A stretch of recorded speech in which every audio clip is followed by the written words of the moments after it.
Right ఇక breaking news కాసేపట్లో మంత్రులతో సీఎం రేవంత్ రెడ్డి సమావేశం కానున్నారు. రాష్ట్ర అవతరణ వేడుకలు, ఇందిరమ్మ ఇళ్లు, రెవెన్యూ సదస్సులు, వానాకాలం పంట సాగు సన్నద్ధతపై చర్చించనున్నారు. గత నెల 29, 30 తేదీల్లో జిల్లాల్లో పర్యటించిన మంత్రులు తయారు చేసిన నివేదికను సీఎం రేవంత్ కి అందించనున్నారు.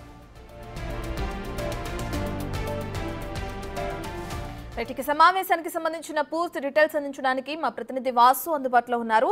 రైట్ వాసు,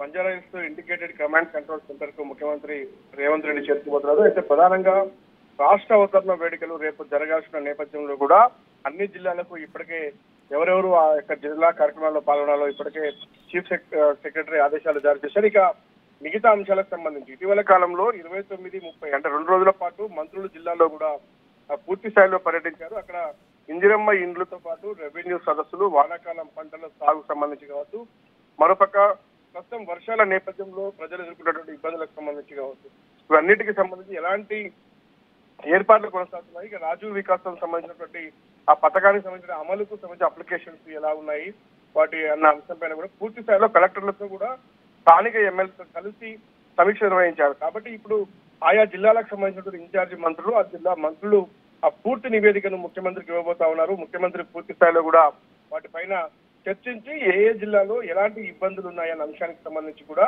ఆయన కీలక ఆదేశాలు జారీ చేసే అవకాశం ఉంది. రాష్ట్ర అవతరణ దినోత్సవ వేడుకలకు సంబంధించి కూడా ఏర్పాట్లు ఎలా ఉన్నాయో ఆ జిల్లా మంత్రులను అడిగి తెలుసుకోబోతున్నారు. అయితే ప్రధానంగా ఇందిరమ్మ ఇళ్లకు సంబంధించి లబ్ధిదారుల జాబితాలు, రెవెన్యూ సదస్సు నిర్వహణకు సంబంధించి ఏ విధంగా ఏర్పాట్లు సాగుతా ఉన్నాయన్న అంశానికి సంబంధించి, ఇక రాజీవ్ వివాసం పథకానికి సంబంధించి కూడా ఎలాంటి ఏర్పాట్లు పూర్తి చేశారు, ఎంతమంది అప్లై చేసుకున్నారు, దానికి సంబంధించి ఎవరెవరు అర్హులుగా ఉన్నారన్న అంశంపైన పూర్తి స్థాయిలో సమీక్షించి ఏమైనా ఆ పథకాల అమలుకు సంబంధించి ఇబ్బందులు ఎదురవుతున్నాయి, ప్రధానంగా ఇందిరమ్మ ఇళ్ల విషయంలో కావచ్చు, రాజీవ్ వికాసానికి సంబంధించిన పథకాల విషయంలో ఎలాంటి ఇబ్బందులు ఉన్నాయి, ఎలాంటి ఇబ్బందులు ఎదుర్కొంటున్న అంశంపైన కూడా నిర్ణయం తీసుకునే అవకాశం ఉంది. ఇక ఆయా జిల్లాలకు సంబంధించి పెండింగ్ ప్రాజెక్టులు కానీ, పెండింగ్ వర్కులు కానీ ఏమైనా ఉంటే వాటికి సంబంధించిన ఫైనాన్షియల్ శాంక్షన్స్ కావచ్చు, ఇంకేమైనా అనుమతులకు సంబంధించిన ఇబ్బందులు ఏమైనా ఉన్నాయా, పూర్తి స్థాయిలో ప్రతి జిల్లాకు సంబంధించి రాష్ట్ర ప్రభుత్వం అమలు చేస్తున్నటువంటి సంక్షేమ పథకాలతో పాటు అక్కడ కొనసాగుతున్నటువంటి ప్రాజెక్టులకు సంబంధించి మరోపక్క పథకాలకు సంబంధించి పూర్తి స్థాయిలో కూడా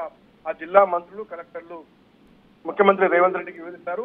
ఆ తర్వాత తీసుకోవాల్సిన చర్యలపై మంత్రులకు ఆదేశాలు అయితే జారీ చేస్తారు. ఇప్పటికే ప్రతి మంత్రి కూడా ఆయా జిల్లాకు సంబంధించిన నివేదికలు సిద్ధం చేశారు. ఆ నివేదికను మరి కాసేపట్లో ముఖ్యమంత్రి రేవంత్ రెడ్డికి అందిస్తే ఆయన దానిపైన చర్చించి నిర్ణయాలు తీసుకునే అవకాశం కనిపిస్తారు.